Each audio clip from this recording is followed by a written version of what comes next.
Salut à tous les amis, j'espère que vous allez bien. On se retrouve ce dimanche 9 février pour une nouvelle vidéo. Bon, vous l'avez vu, hier, le Real Madrid et l'Atlético ont perdu des points lors du fameux derby madrilène. Donc on va revenir un petit peu sur celui-ci. On va revenir également sur l'actualité du Barça avec le match de ce soir, Barça-Séville. Le Barça va à Sánchez-Pizjuán et a la possibilité de se relancer complètement en Liga, puisque le Barça reviendrait donc à 2 points de la tête du Real Madrid et à 1 point de l'Atlético. Donc une Liga plus que jamais relancée en cas de victoire ce soir du Barça à Séville. Donc on va revenir également sur l'actualité de manière un peu plus générale, etc. Bon, c'est parti. Alors vous l'avez vu, hier, le Real et l'Atlético ont fait match nul, peut-être le meilleur résultat possible pour le Barça, puisque désormais, avant le match de ce soir, le Barça a 45 points, l'Atlético 49, le Real 50. En cas de victoire, le Barça en aura 48. Donc une Liga relancée complètement, on peut le dire. Si le Barça fait le travail ce soir, évidemment, il est attendu. Donc Lewandowski titularisé, ça a été annoncé par Hansi Flick en conf de presse. Il y a également le retour de Gavi qui s'est entraîné après quelques jours où il était en protocole commotion cérébrale, donc il n'était pas présent pour le dernier match contre Valence, mais il sera présent ce soir contre le FC Séville à Sánchez-Pizjuán. Donc on s'attend à un match quand même plutôt compliqué parce que le FC Séville est quand même dans une dynamique certes globalement négative, parce que c'est pas le grand FC Séville, c'est pas le Séville de l'Europa League qui gagnait souvent, etc. Ça c'est une certitude, mais ça reste une équipe qui s'améliore en ce moment sous la houlette de Garcia Pimenta, qui est l'ancien coach du Barça B, si vous vous rappelez bien.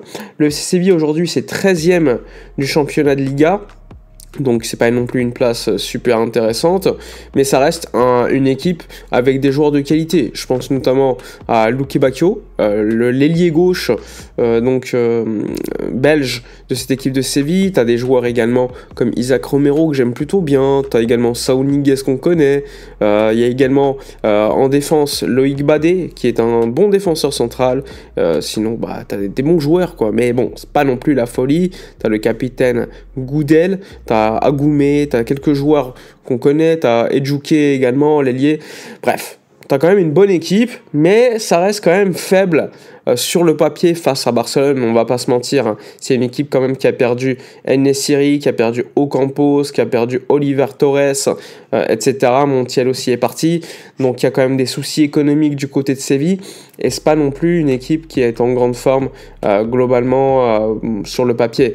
Mais bon, côté Barça, on arrive avec une dynamique en 2025 ultra positive, parce que le Barça commence à marquer des buts constamment en début de match, et on met 5, on met 7, on prend beaucoup de plaisir en voyant le Barça, de toute façon, que ça soit dans le jeu et même en termes de résultats. Le Barça travaille plutôt très bien. T'as eu le dernier match qui était compliqué quand même contre le Deportivo Alavés, il y avait eu 1-0. T'avais eu le Getafe 1-1, donc il y avait quand même des points négatifs en Liga, parce que le Barça, depuis cette année 2025, a beaucoup joué en Copa, mais au niveau de la Liga, le Barça devait se relancer après ses mauvais résultats en Liga. Rappelez-vous, il y avait eu le match nul au Benito Villamarín, la défaite contre Las Palmas, le match nul contre le Celta, la défaite contre les Leganés, la défaite contre l'Atlético, le nul contre Getafe. Donc les derniers résultats en Liga ne sont pas super positifs. Le Barça reprend une petite dynamique avec la victoire contre Valence 7-1 et Alavés.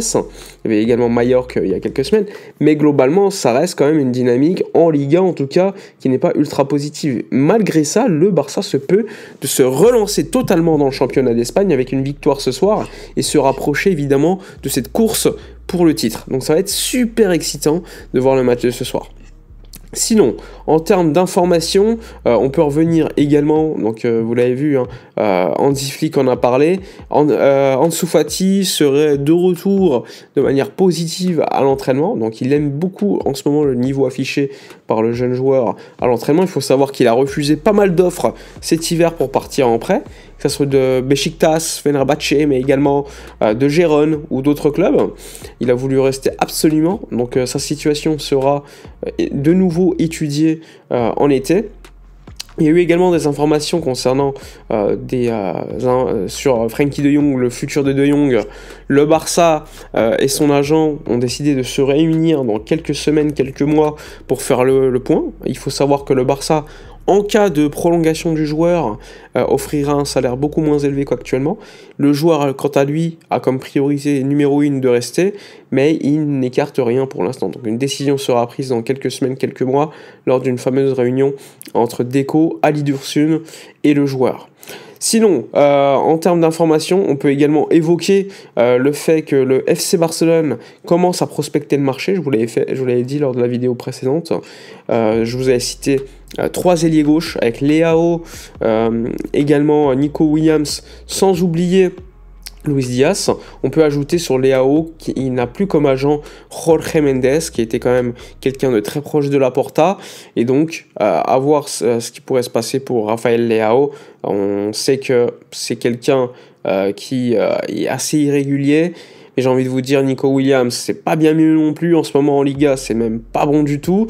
Et de l'autre côté, tu as Luis Diaz, qui est un joueur collectivement intéressant, mais qui coûterait beaucoup d'argent et qui a un âge plutôt avancé par rapport aux autres. Donc là aussi, ce sera un vrai sujet sur les prochaines semaines, prochains mois, parce que le Barça veut absolument se renforcer à ce poste d'ailier gauche, non pas parce que Rafinha est moins bon, hein, mais parce que Hansi Flick exige tout simplement un profil différent sur le côté gauche, un profil beaucoup plus attaquant, qui colle la ligne, qui dribble.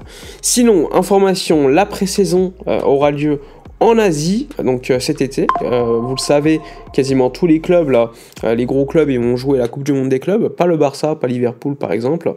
Et donc en Asie, ce sera organisé avec notamment 2 matchs au Japon, 2 matchs en Corée du Sud. Normalement, il y aura potentiellement Liverpool ou Tottenham qui sera joué lors de ces matchs. Donc il faudra suivre cela, ça change un petit peu des tournées américaines qu'il y avait constamment. Sinon, Sport a sorti une info selon laquelle Ferran Torres a refusé une offre d'Arabie Saoudite lors du mois de janvier. Bon, pas surprenant. Que Manchester United et Aston Villa ont offert 70 millions d'euros pour Fermín López.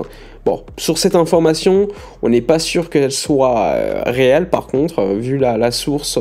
Certes, c'est Alfredo Martinez, un journaliste reconnu commentateur de Onda Cero, mais bon, ça m'étonnerait. Perso, 70 millions d'euros pour Fermín, franchement, je réfléchirais, même si c'est un joueur que j'aime beaucoup et qui a une relation avec le but super intéressante. 70 millions d'euros, c'est quand même plutôt super énorme pour un joueur comme Fermín qui n'est pas titularisé. Sinon, voilà pour les informations. Ce soir, ce match capital, comme je vous l'ai dit, contre le FC Séville, à 21h à Sanchez-Pizjuán. Victoire obligatoire pour le Barça s'il veut, évidemment, se mener, s'ajouter dans cette course pour le titre de la Liga. Dites-moi dans les commentaires votre 11 pour ce soir. Normalement, beaucoup de rotation. Plutôt Eric Garcia, plutôt Araujo, est-ce que Olmo titularisé? Dites-moi tout dans les commentaires. Moi, je vous dis à la prochaine. Et d'ici là, comme d'habitude, portez-vous bien.